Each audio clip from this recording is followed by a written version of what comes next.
সেদিন গান গাইতে গাইতে কেঁদে ফেলেছিলেন মান্না দে। কোন ঘটনার আবেগে ভেঙে পড়েছিলেন কিংবদন্তি গায়ক? বিস্তারিত থাকছে প্রতিবেদনে। বন্ধুরা, চ্যানেলে নতুন হলে চ্যানেলটি সাবস্ক্রাইব করে রাখতে পারেন ও ভিডিওটি শেয়ার করতে পারেন। গান শুনে কাঁদা যায়? কেউ যদি একথা বলে অনেকেই হাসবেন, কিন্তু যারা মান্নাদের গান শুনেছেন তারা জানেন একটা গানের মধ্যে কতটা অনুভব লুকিয়ে থাকতে পারে।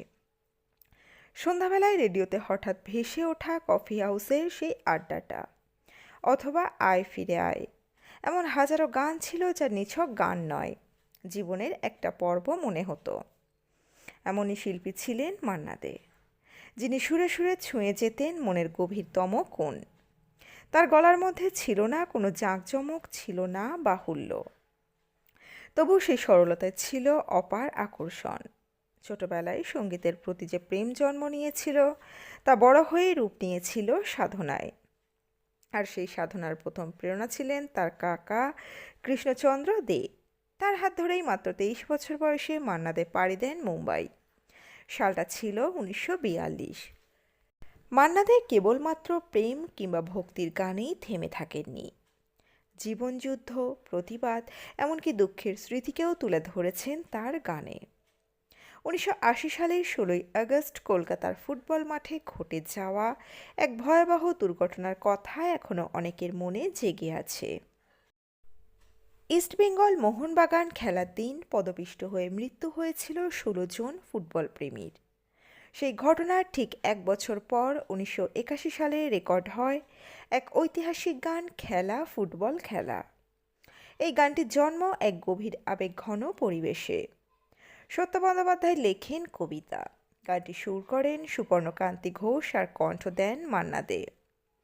গানটির রেকর্ডিং হচ্ছিল টাকার ফানুস ছবির জন্য।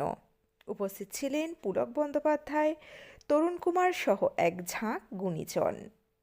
গান যখন শুধু গলা দিয়ে নয়, হৃদয় দিয়ে গাওয়া হয়, তখন সেটা আর গান থাকে না, রূপ নেয় এক আন্দোলনে। ঠিক এমনটাই হয়েছিল খেলা ফুটবল খেলার ক্ষেত্রে।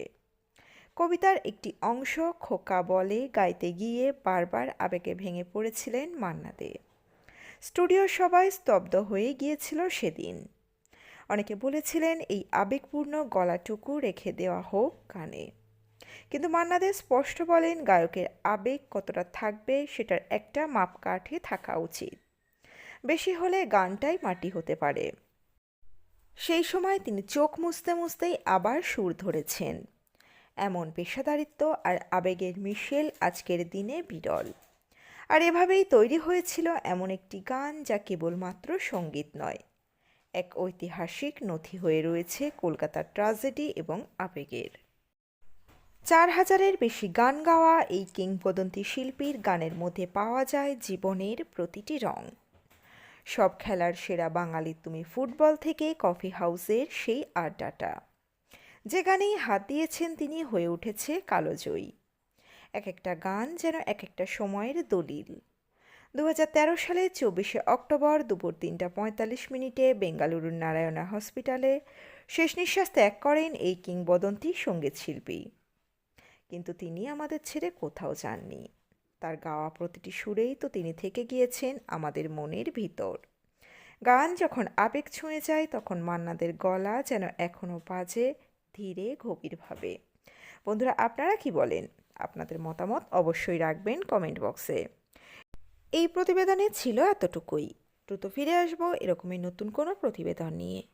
অজানা গল্প চ্যানেলের সঙ্গে থাকার জন্য সকল দর্শক বন্ধুকে অসংখ্য ধন্যবাদ। দেখতে থাকুন, চোখ রাখুন আমাদের অজানা গল্প চ্যানেলে।